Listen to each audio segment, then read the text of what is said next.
I'll be back in half an hour on our new streaming service, CNN Plus, with my new show called The Newscast. You can catch me here at 9 p.m. Eastern later tonight with the latest on the war in Ukraine and the day's other top stories. Until then, once again, thanks very much for watching. Erin Burnett Out Front starts right now.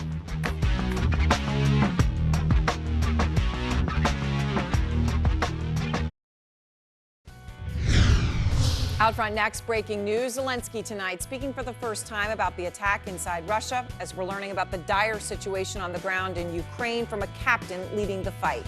Plus, Ukrainian officials saying Russian soldiers may have been exposed to a significant amount of radiation after seizing the Chernobyl nuclear plant. The effects could range from skin damage to potentially fatal damage to internal organs and bone marrow.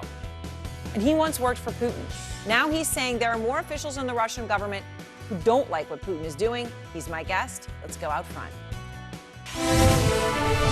And good evening, I'm Erin Burnett. Out front tonight, the breaking news. Ukrainian President Volodymyr Zelensky breaking his silence about the attack on a fuel depot in Russia. I do not discuss any of my orders as commander-in-chief, the leader of this state. You need to understand that on that territory that you mentioned, you have to know they were placing their shooting systems and firing those missiles themselves. Surveillance video capturing what appears to be the moment that several missiles hit the fuel tanks. It is pretty incredible to see, right? Setting off a series of explosions at this Russian military installation, burned fiercely through the night. Now Russia says low-flying Ukrainian helicopters crossed into Russia and fired on the city of Belgorod. It is a city that sits just 20 miles from the Ukrainian border, and it's been a crucial city for Russia in this entire attack, because it's not far from Kharkiv, which is the second largest city in Ukraine. It's not far from the Donbass region, which is where Russia is focusing a lot of its attacks right now. For the past month, Russia has used Belgorod as a staging ground for troops entering Ukraine for all sorts of logistics and fuel.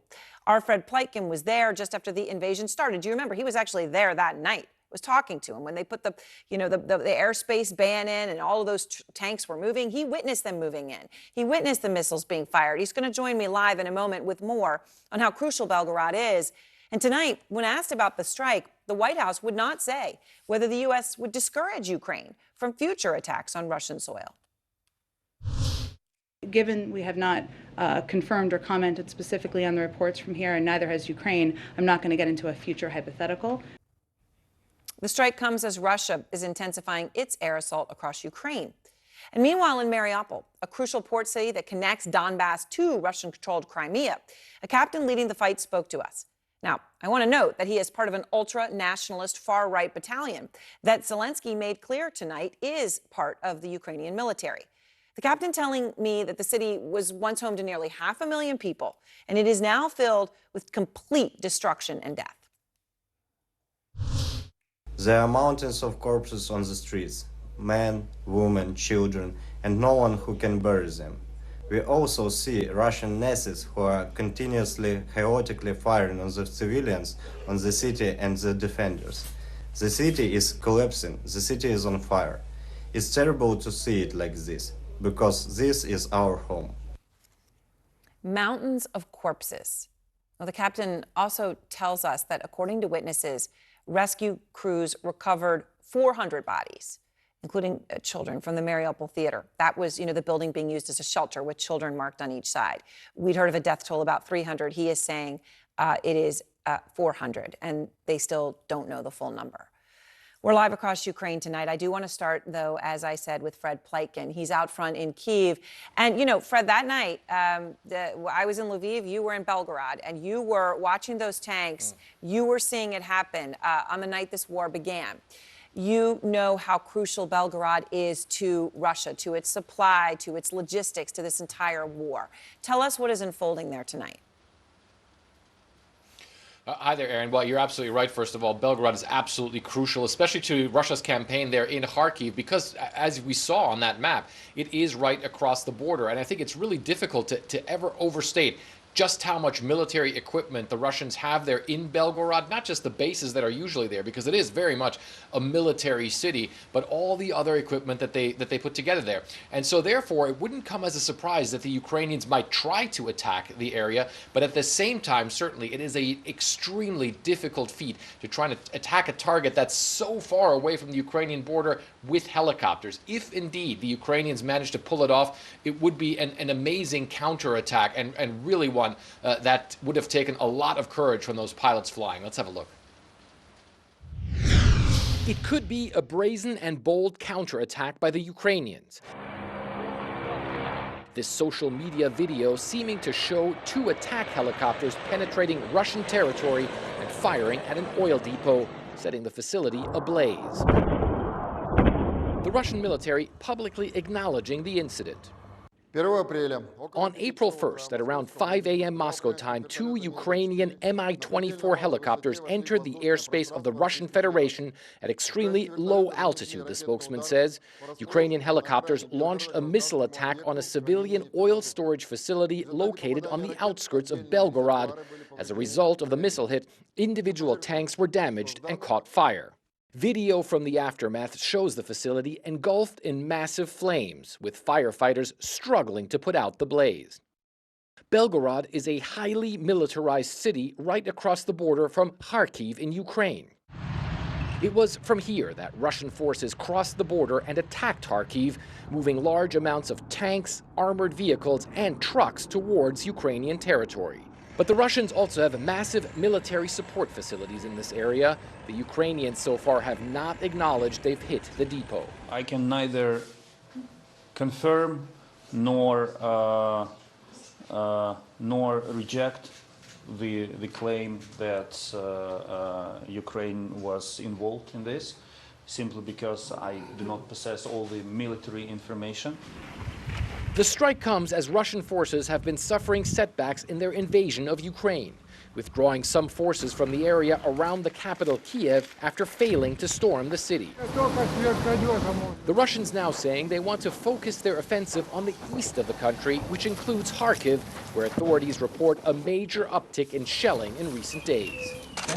All this as talks between Russia and Ukraine to try and end the fighting continue.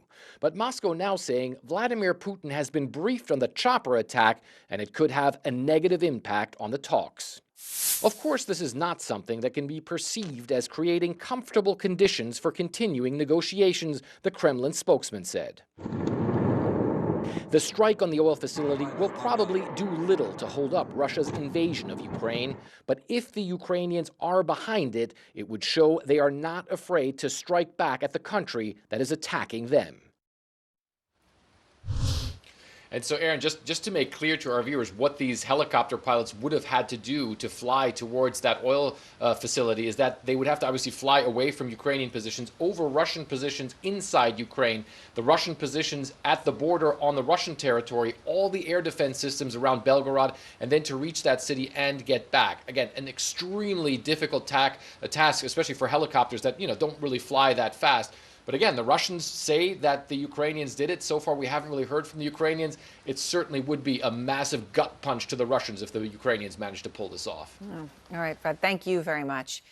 And now, Evelyn Farkas, former Deputy Assistant Secretary of Defense for Russia, Ukraine, and Eurasia, and Seth Jones, Director of the International Security Program at the Center for Strategic and International Studies. He served as an advisor to the Commanding General of U.S. Special Operations Forces in Afghanistan. So, Evelyn, the target in Belgorod was carefully selected. Do you think this is part of a new and bigger strategy by Ukraine? I hope so, Aaron, for their sake. First of all, I think it's important to note, as Fred said, this is a militarized town or city. I don't actually know the exact number of residents, but this was a military site. This was a military attack on a military location, so it was limited. I do not consider this escalatory. And it may be the beginning of the Ukrainians taking a more of an offensive, proactive approach towards the Russians. They obviously need to do something because, as probably Seth is going to show us, the action in that region is about to heat up even more. Right, and I mean, obviously, you know, Belgorod's proximity to Donbass is crucial here. So, Seth, let me just show everyone the map, right, where Belgorod is in relation to Ukraine, particularly Kharkiv, and also the Donbass region further south in terms of being a major Russian military installation nearby. The Ministry of Defense from the UK tweeted tonight, Seth, the probable loss of fuel and ammunition supplies from these depots will likely add additional short-term strain to Russia's already stretched logistic chains. Supplies to Russian forces encircling Kharkiv, 60 kilometers from Belgorod, may be particularly affected. How big of a problem could this be for Russia, Seth? Well, I think we know, Aaron, that the Russians' biggest problem, or one of the biggest problems in Ukraine so far, including in and around Kyiv, has been logistics. It's been the resupply of fuel, it's been the resupply of weapons and ammunition.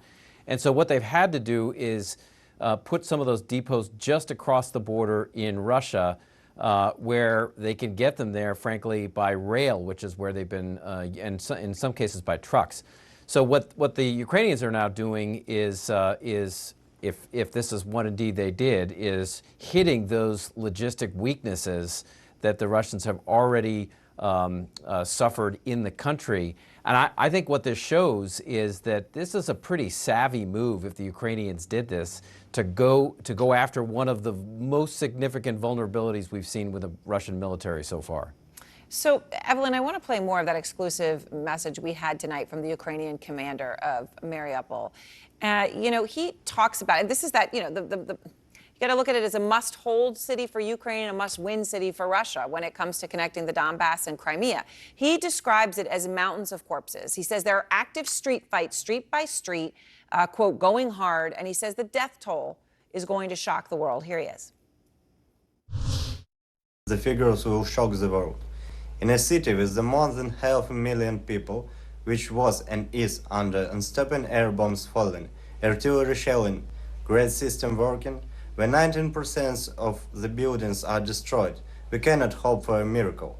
We have lost too many Ukrainians and continue to lose them now. Evelyn, do you see any chance that either side gives up Mariupol at this point? No, I don't. And what's really alarming, Aaron, is that the Russians continue to hamper any attempts to get civilians out of harm's way. I mean, if they're going to have block by block fighting going on here, you want to get all the civilians out of the basements and out of that city. And my understanding is, based on the media reports today, some civilians continue to be able to escape, of course, at great risk to themselves. But the organized attempt, I believe, by the Red Cross or perhaps the UN to take out refugees today, and it started actually even, I think, a couple days ago, has failed. And so this is really, frankly, at the feet of the international community, because it's not something that we can expect just the United States and the European allies to solve. Right, and it's, I mean, you know, obviously his estimates are that there still could be a couple 100,000 people left. But the death toll, unbelievable. And, you know, he's saying in that theater, 400 died. The numbers out there, estimates were 300. He thinks it's 400 or more. I mean, it's just unbelievable, the destruction and death that we are seeing. And Seth, I want to play something else for you that President Zelensky just said in that interview with Bret Baier about his own life and his role in all of this. Here's what he said. Do you know how many assassination attempts you've survived? I don't know. But there have been some. There are things which is difficult for me to count. My intelligence says there were such attempts, and we saw information about some arrivals, planes. There were other details, but listen, I'm alive, I'm not wounded, I'm intact. So it's hard for me to talk about this. So many people have died in our country. Seth, how much does Putin want Zelensky dead as part of this? How crucial is that aim? Well, I think it's a bit of a double-edged sword, but I think Zelensky has been incredibly effective as a communicator for Ukraine to the rest of the world. He has been a major reason why the United States, the Germans, the British have continued to provide weapons to his country. He has, and so it's a big motor. So in that sense, I think the Russians would kill him. If they could, the Russians have used units like the main intelligence directorate's GRU to kill defectors in the United Kingdom. So I don't think they'd hesitate to do that. The downside, and I think this is something Putin would have to think through as well, is it would also be an additional rallying cry for the West to support Ukraine, with Zelensky, now the hero, martyred if that's what were to happen. But I think in general, I suspect Putin would rather have him dead than alive. Oh. Thank you both very much. I appreciate your time. Thanks, Aaron. And next, Russian troops were possibly exposed to significant doses of radiation at the Chernobyl nuclear power plant. So we're going to tell you how it happened and what it could mean for these young soldiers. Plus, a former Russian official who worked for Putin now says Putin's days are numbered. Plus, the breaking news, Will Smith just releasing a statement about his future with the Academy after he slapped Chris Rock. On the next Vital Signs, we're exploring the future of medicine. The work we are doing is joy. With the team that brought us the Pfizer-BioNTech COVID-19 vaccine. The first subject was dosed in less than 3 months. Could their groundbreaking mRNA technology also help treat cancer? And get a sneak peek at what other innovations the future might hold, including lab-grown organs and AI-powered medical devices. Vital Signs, this weekend on CNN. We and other companies out there, and the biggest meat and egg and dairy companies, and the biggest food manufacturers in the world, need to make it easy for people to eat well. And that hasn't been the case for the last 50 years. We've made it really hard to eat well. And for us to build a better, more sustainable food system, that has to happen. But while that's happening, people can still choose to eat better. We can all consciously think about the everyday choices that we make to build a healthier food system. You can be an environmentalist. You can be someone that cares about a sustainable food system and not always eat perfectly. And if we and other companies, and I think the world out there, strive just to be a little bit better every single day, a little bit better every single day adds up. There's a compounding interest to being a little bit better every single day. And that's how I think we're going to build a food system we can be really proud of. Today we live in an unpredictable environment, and news races around the world at breakneck speed. Our engine continues, our impetus, our momentum. My show brings you the latest news and top news makers. Give me the facts on voter fraud. There has never been a moment where voter fraud has affected the outcome of an election. And we also dive below the headlines to explore vital issues impacting our lives. Normally this theatre would be filled with people and art and debate and energy, and so now we have to rely on the two of us. How interesting is it to be Tyler Mitchell today? It's crucial we make sense of what's happening. There seems to be some confusion that maybe you can clear up. Where are the US forces in Syria going? And fully understand what's at stake. What's happening now in the world is a great thing because people are talking about subjects they never did before. Amanpour, weeknights on CNN.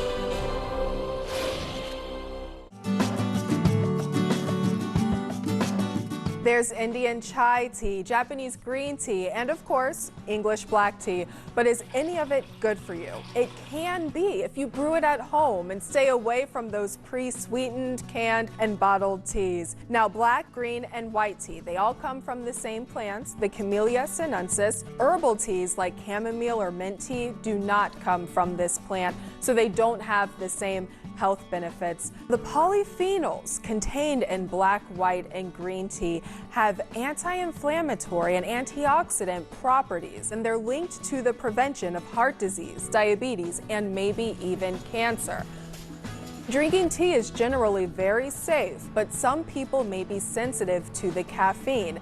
Teas may also contain vitamin K, so if you're on blood thinners, you should check with your doctor first.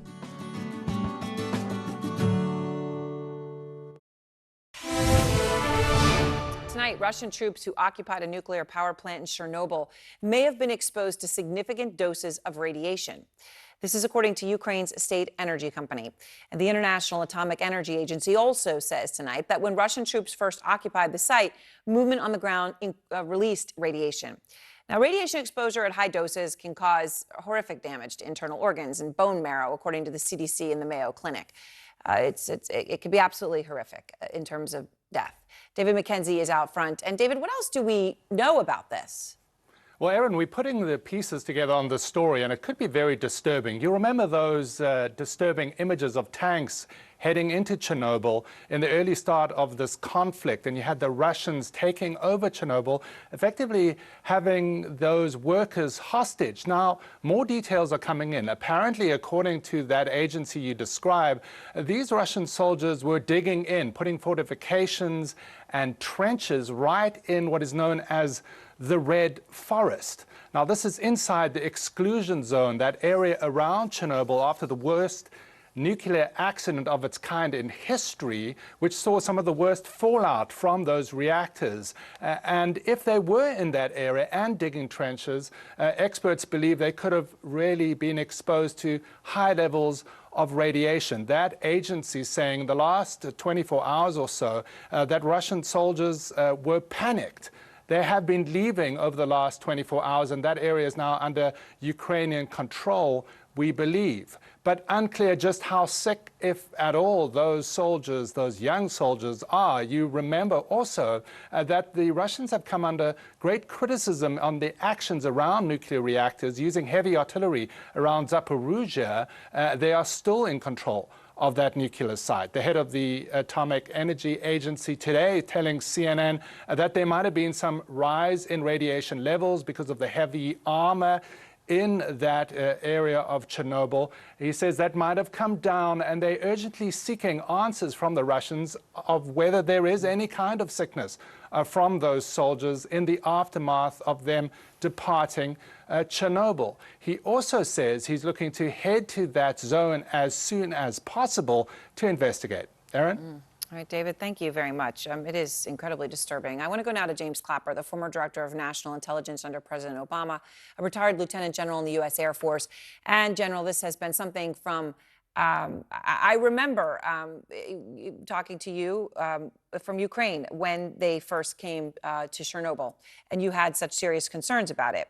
So, you know, the mainstream line we heard that day was, well, the Russians of all people know the danger of Ukraine. They certainly wouldn't put soldiers who don't know what they're doing on that attack field, right? They're putting in people who know what they're doing. It's Chernobyl, for God's sake. But now we're hearing young soldiers are driving through a no-go red forest, kicking up radiation, building trenches in it, possibly.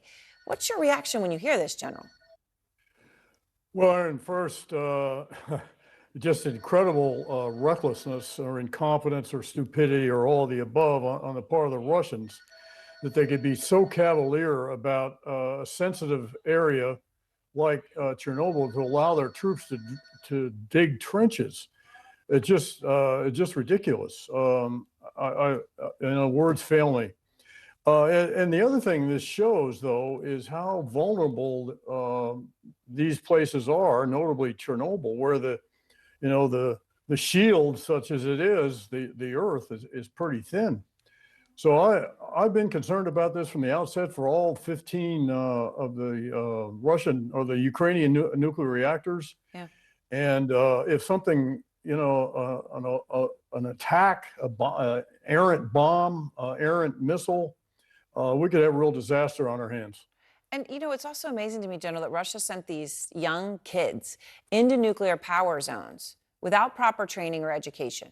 And in some cases, they didn't even know where they went. I mean, there are some reports that some of these kids didn't even really literally understand what Chernobyl is, the meaning of that word.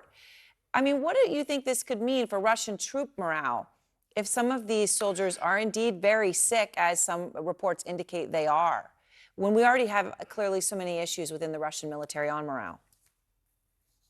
Well, at first, it shows the almost total disregard for Russian troops. They just apparently consider them as cannon fodder, as expendable. Now, this sort of thing undoubtedly has already gotten around among the troops, whose morale is not very good to start with. Then you add this, and the Russian leadership total disregard for the safety and welfare of their troops. That does not bode well for their morale. General Clapper, thank you very much. Thanks, Erin. And next, anti-theft tags on canned beef and pork. That is apparently what it has come to in Russia. which is facing such crippling sanctions. We have a special report on what's happening inside Russia tonight. Plus, Russia striking a key port city in Ukraine. Tonight, fears growing that this may be the start of another major assault. I'm David Miliband, President and CEO of the International Rescue Committee. The IRC is a non-profit organization that helps people whose lives are shattered by conflict and disaster. The emergency in Ukraine is the worst humanitarian crisis that Europe has seen since the Second World War. The IRC is on the ground in Ukraine and in Europe, supporting people on the run from the fighting. But we need your help to help them. Visit rescue.org to donate and learn more about our work. You can help the refugees from Ukraine. Join the over 70,000 who've already raised millions for food, shelter, and more. Explore cnn.com/impact. Click to take action. Acai bowls. They're a popular breakfast and also Instagrammable, but big question, are they healthy? Well, acai bowls are made from pureed acai berries, then topped with fruit. So it's basically a smoothie in a bowl. And acai berries are rich in antioxidants, and most acai bowls will be high in fiber and vitamin C. Since acai is naturally bitter, many restaurants and those pre-made frozen mixes use a sweetened powdered acai. So go easy on the sugary toppings like granola, chocolate, sweetened coconut, and honey. Instead, try berries and chia seeds as a topping. And adding Greek yogurt to your bowl is a good way to add protein to the meal, and it will keep you full longer. Bottom line, acai bowls can be a great way to add fruit to your diet, but watch your portion size, and remember, all those toppings make it easy to go overboard on calories and sugar. In Irpin, Ukraine, and this is CNN.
When you travel the world, make sure the world travels with you.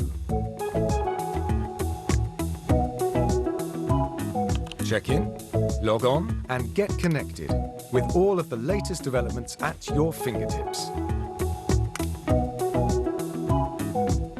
CNN Partner Hotels. Connected to your world.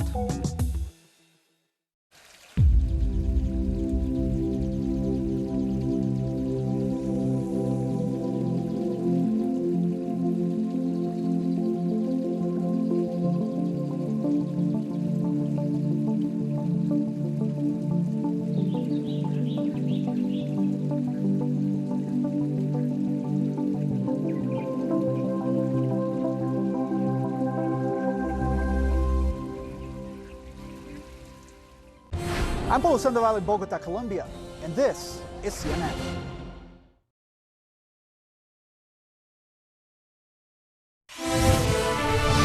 A stunning image coming out of a Russian grocery store. Anti-theft tags seen on the lids of canned beef and pork.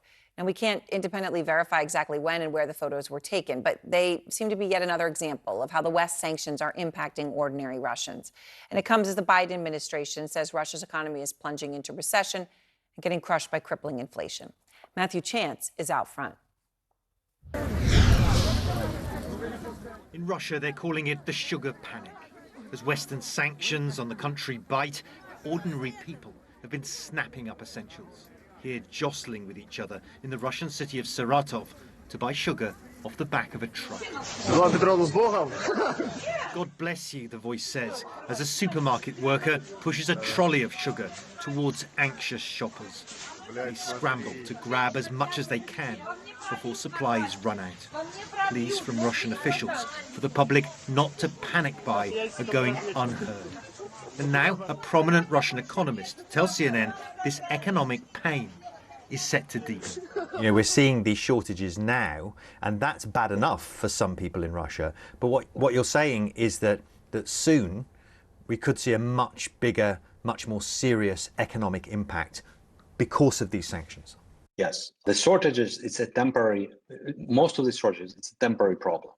So that will be solved, like these goods will appear. So it's like, it's really acute phase and then everything is fine. With the quality of life, like actually real income, that is not that apparent yet, but that will be, this problem will be accumulating and becoming more and more apparent in the coming months. In fact, that impact on quality of life is already being felt. These are the crowds that flocked to an IKEA superstore in Moscow the day before it closed down last month. Across Russia, Western brands have suspended production or simply pulled out over the invasion of Ukraine. Jobs may soon go permanently. Even more seriously, there are concerns a shortage of Western medicines is starting to have a real impact on people's health. People like Anastasia in Moscow and her father, who she says has been diagnosed with a brain aneurysm. We asked everywhere, but no one had his medicine, she says. Now he feels sick. Russian officials say they're aware of the shortages and are trying to address them. But if sanctions persist, Russia faces being cut off from medical advances and other technologies that may set it back, even cause harm. But many Russians accustomed to hardship remain unshaken by the economic doom threatening their nation. I was born in Soviet times, says Larissa in the Russian town of Pokrov. She then speaks of the challenges since then, like economic restructuring and food stamps. We got over it all, she says. Valentina, also in Pokrov, says she doesn't mind that prices have gone up at all. In a month it will all straighten out, she hopes. After years of navigating Western sanctions, there's a belief, perhaps misplaced, things will work out this time too. When Russians are saying this, I mean, yes, ecologically they are used to sanctions, but in terms of the effect on economy, it is much more damaging than the sanctions that were previously implemented. Well, I mean, previously as well, the sanctions haven't really worked in terms of changing Russia's policy, changing the Kremlin's policy. Do you think there's a chance that these sanctions, in that case, will work and they will force the Kremlin to change course? Honestly, I doubt that. Just with the logic of the current regime in Russia, it's a thing about Putin that he doesn't give up under pressure. It's like makes him even more persistent at the expense of the country. Economic pain, it seems, is a price the Kremlin is willing to let its own people pay. Well, Erin, the Kremlin is trying to strike back to prevent its economy from imploding, for instance, by forcing what it calls unfriendly countries to pay for its Russian gas deliveries in Russian rubles instead of dollars or euros. That's something that's been rejected by Western countries. And with that war continuing to rage in Ukraine, the scene is set for yet more sanctions and more economic pain. Erin. All right. Thank you very much, Matthew. Out front now, Vladimir Milov, former deputy minister of energy in Russia and an advisor now to the Russian opposition leader, Alexei Navalny. So, Vladimir, I really appreciate your time. You worked in this most senior levels of the Russian government, and you write in a new op-ed that many Russian officials, currently in power now, are, quote, devastated by the consequences of Putin's aggression. What are they telling you? Oh, that's true. They won't tell it openly, but basically everybody understands that that's a unique situation. For the first time ever, we're moving in a backwards direction. We had a lot of difficulties in the 70s and the 80s and the 90s, but we were still somewhat opening to the world, and the direction was very different. Right now, Russia is being disconnected from global markets, global financial architecture, technology, logistics, and so on.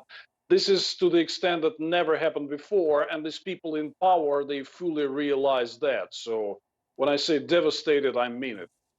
And so President Biden was asked this week specifically about reports that Putin is being misinformed by some of his advisors, those people in that upper echelon of power. And I wanted to play this for you, what President Biden said. I'm not saying this with a certainty. He seems to be self-isolated, and there's some indication that he has fired or put under house arrest some of his advisors. Vladimir, do you think that's happening, that Putin has put advisors under house arrest? Oh, I hear some rumors. It's really hard to verify. I strongly advise against believing anything you hear, because we don't know what the credible situation there is. But yes, to some extent, he's really misinformed. But there is another side of the coin, that he was deliberately cutting himself off from an undesired information. So Putin lives right now in a sort of a self-inflicted bubble. It's just like it's a sort of a two-way street. It's not that there are bad advisors who are not informing him. He deliberately built a system where he punished people for bad news, and he really only heard what he wanted to hear. So this is the reality that we're facing right now. So these advisors that you talk about that are devastated by the consequences, that know the reality, are they, Vladimir, communicating with each other? Do they pose a threat to Putin? I mean, is there any sort of conversation or organization to any of this, or no? This is very important to understand, because communications between government officials are intercepted by security services. So they are surveyed somewhat to a bigger extent than the opposition is. Anything, I mean, if like 2 people, 3 people or more would start to discuss that Putin is taking the country in the wrong direction, this is to, with large certainty will be recorded and reported to Putin, which is why they are afraid of talking about the failures of Putin's policy, even inside the system. They are afraid to talk one-on-one about that. That's an important factor which constrains all the moves that can potentially counter Putin's policies. So in your op-ed, you wrote that Putin's days are numbered. And specifically, you say, the events since February 24th have made real the prospect of an end to Putin's regime as we know it. Of course, if he truly believes his days in power are over, that raises, very serious questions about what he might do, right, in those final days or hours, or what he could do. How do you see this, Vladimir, and how much longer do you think he'll remain in power? He still maintains a strong grip on power. He can hang on for some time. But a few weeks, months down the road, many more people inside the system will begin questioning what he's doing. Ordinary Russians will express discontent with deteriorating economic situation, huge losses in the war, and so on. This is something that Putin never experienced. He was pretty much lucky all along. Not this time around. And the Russian society, the Russian elites, they will finally begin questioning where are we going, and is Putin the right man to lead the situation? Actually, this is what I meant when I was talking about his days being numbered. All right. Well, Vladimir, thank you so much. I really appreciate your time. Thank you. And next, Russia turning its firepower on another key port city tonight, raising fears that it could face the same fate as other cities that have been leveled by Russia. Plus the breaking news, Will Smith just resigning from the Academy of Motion Pictures, Arts and Sciences. And he has more to say about his assault on Chris Rock.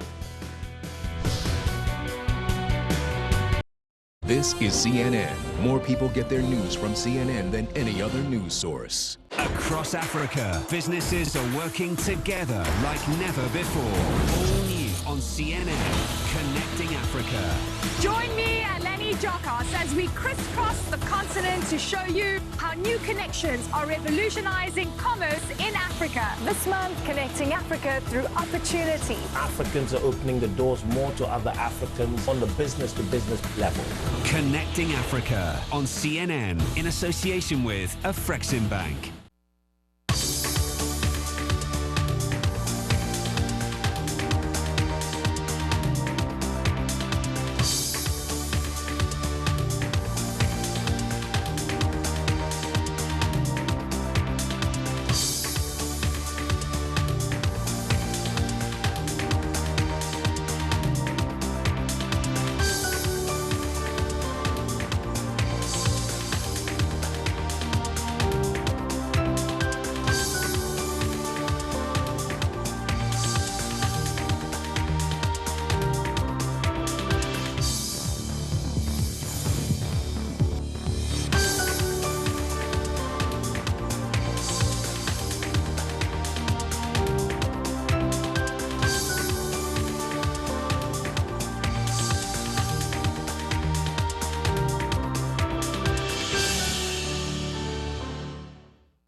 Business never sleeps. As the sun sets in Seoul and Shanghai, deals are signed in Dubai, and Europe is already in play. New York prepares to make its first move. I'm Julia Chatterley, journalist, global market analyst, and host of CNN's First Move. Join me in the financial capital of the world for market-moving perspective on the news influencing global politics, culture, and finance. I'll speak to newsmakers, risk takers, and the ultimate game changers. Bold moves, big deals, winning trades. It's all right here. Make CNN your first move. First Move with Julia Chatterley. Weekdays on CNN.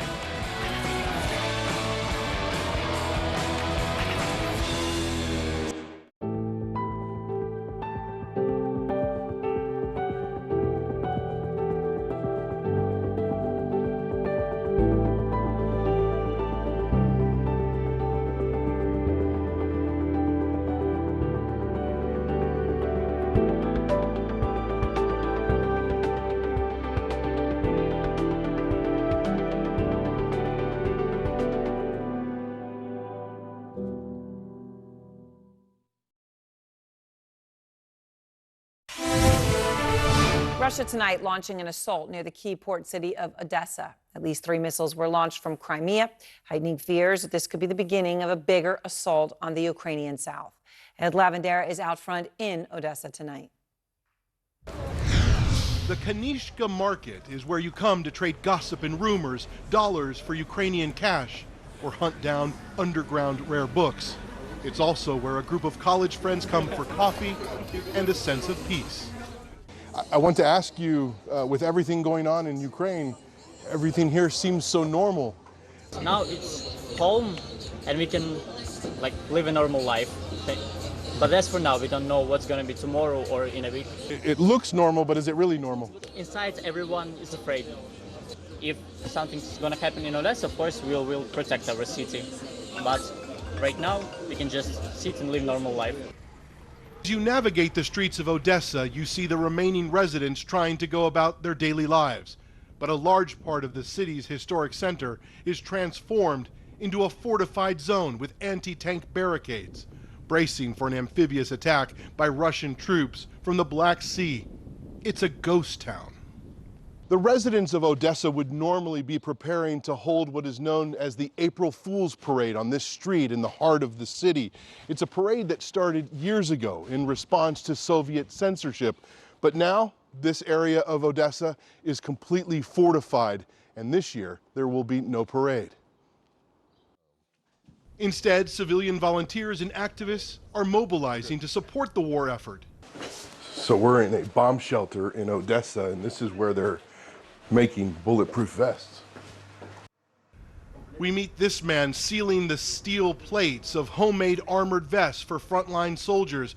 He asked that we call him Markin. We've heard that Russian forces are leaving Kyiv. Are you concerned, and do you think that they're going to start coming back toward Odessa? We've already beat their ass. We will do it again, he tells me. Russian naval ships remain stationed off the coast of Odessa in the Black Sea. The concern here is the war will intensify in the south. Before the war, Markin worked as a professional scuba diver.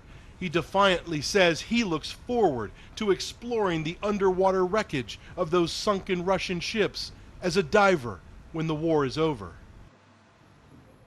On a street corner, we find dozens of displaced families who've escaped to Odessa. They're from the worst war zones, hoping to find food and clothing. Olga Petkovich is waiting with 5 of her 6 children. So you come from a village that was surrounded by Russian soldiers. You're in the crossfire. How frightening was that? I was scared for the children most of all, she tells me.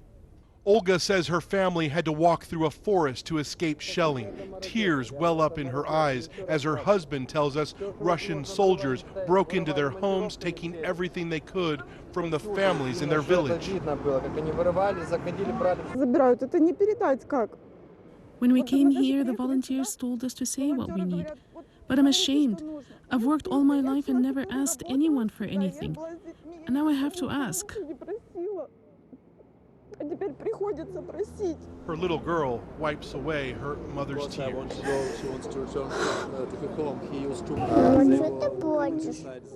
Mother, why are you crying? The girl asks. Because they were shelling us a lot, Olga tells her. Not far from where we met Olga's family, we notice a father teaching his daughter how to ride a bike. A poignant moment in the midst of a surreal world. And Aaron, for about a minute a few hours ago, we heard a barrage of air defense systems firing into the sky. 3 missiles, according to Ukrainian military officials, fired at the Odessa area here. One military official says that Russia missed its targets, but another military official say that there are some wounded on the ground. Aaron? Right ahead. Thank you very much. And next, breaking news. Will Smith just announcing he's quitting the Academy after he slapped Chris Rock at the Oscars. The Academy now responding. What's the one number that really stood out to us in this month's jobs report?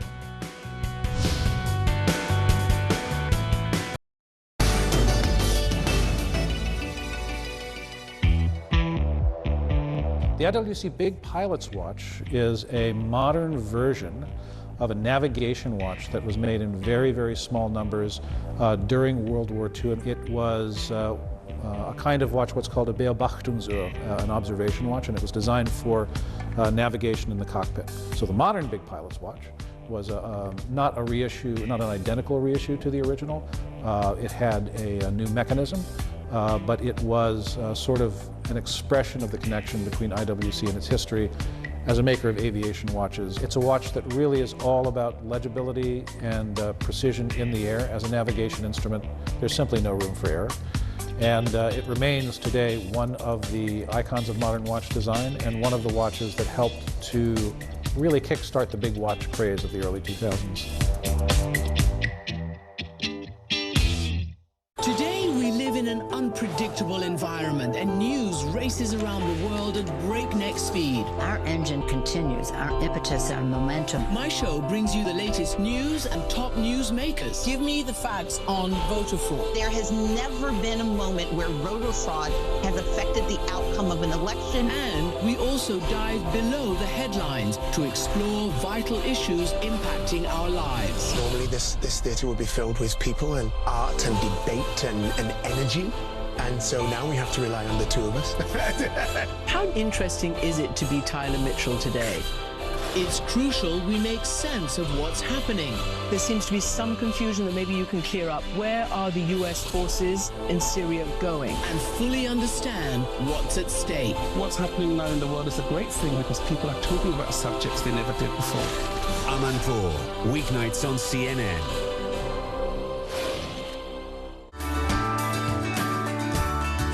It's easy to find nutritious, meat-free meals at your local Indian restaurant. Dal is a dish made of lentils, and lentils are filled with protein and fiber. Chana masala, an Indian favorite, made mainly of chickpeas. That means it's full of fiber, iron, folate, and vitamin B. And aloo gobi is a potato cauliflower dish that's flavored with healthy turmeric, ginger, garlic, and cumin. Another cuisine to try, Ethiopian, which is usually full of nutrients and it's low in fat. The meals are usually served on a whole grain flatbread made from the super grain teff, which is high in protein and calcium, and it's gluten-free. You can use that flatbread to scoop up thick vegetable stews. Try a stew made of split peas or ground lentils, or bayanettu. It's a vegetarian sampling of curries, stews, and vegetables, all placed on that healthy flatbread.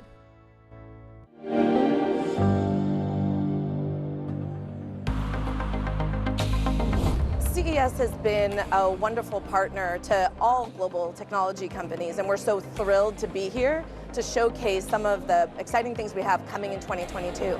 We live in a very different world than we lived in a post-COVID environment, and we're excited to share the ways that we connect differently.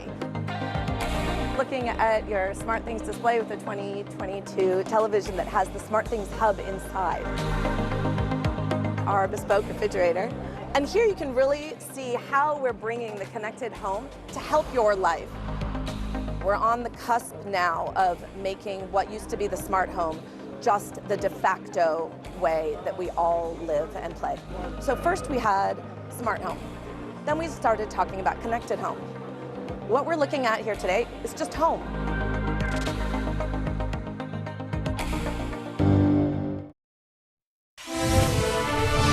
The breaking news, Will Smith tonight has resigned from the Academy of Motion Picture Arts and Sciences after slapping Chris Rock during Sunday's Oscars. So in a statement, Smith said his actions were, quote, shocking, painful, and inexcusable.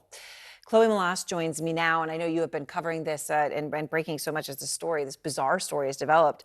So what else is Smith saying? Yeah, so I'm going to read you a little bit more of what Will Smith has just said. He said, "The list of those I have hurt is long and includes Chris, his family, many of my dear friends and loved ones, all those in attendance and global audiences at home. I betrayed the trust of the Academy. I deprived their nominees and winners of their opportunity to celebrate and be celebrated for their extraordinary work. I'm heartbroken." Here's a little more behind the scenes of what was happening on Oscars night. It's become one of the most famous and controversial moments in Oscars history. Will Smith just smacked the shit out of me. It wasn't just Oscars viewers who initially thought the moment Will Smith slapped Chris Rock might have been staged.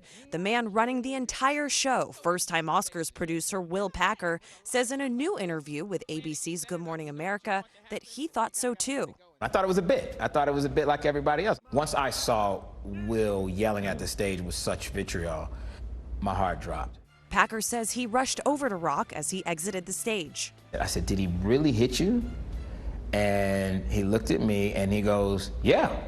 He goes, "I just took a punch from Muhammad Ali, as only Chris can." He was immediately, you know, in joke mode, but you could tell that he was very much still in shock. Smith played the boxer in the 2001 film Ali. CNN has obtained new video from a seat filler inside the Oscars, showing a new angle of the incident, this time filmed from behind Smith's wife, Jada Pinkett Smith. Packer says that Los Angeles police were prepared to arrest Smith that night.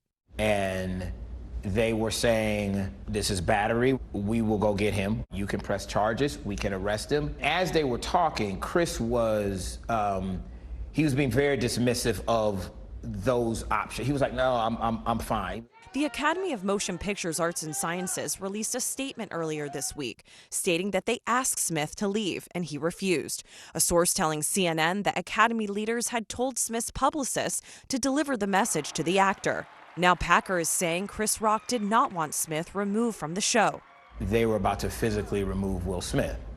I said, Rock has made it clear that he does not want to make a bad situation worse. Packer praised Rock for how he handled the situation. Did he save the show that night? I think he did. I think he did. He certainly saved what was left of it at that point. Chris handled the moment with such grace and aplomb. Rock told fans during his stand-up show in Boston this week that he's still processing what happened.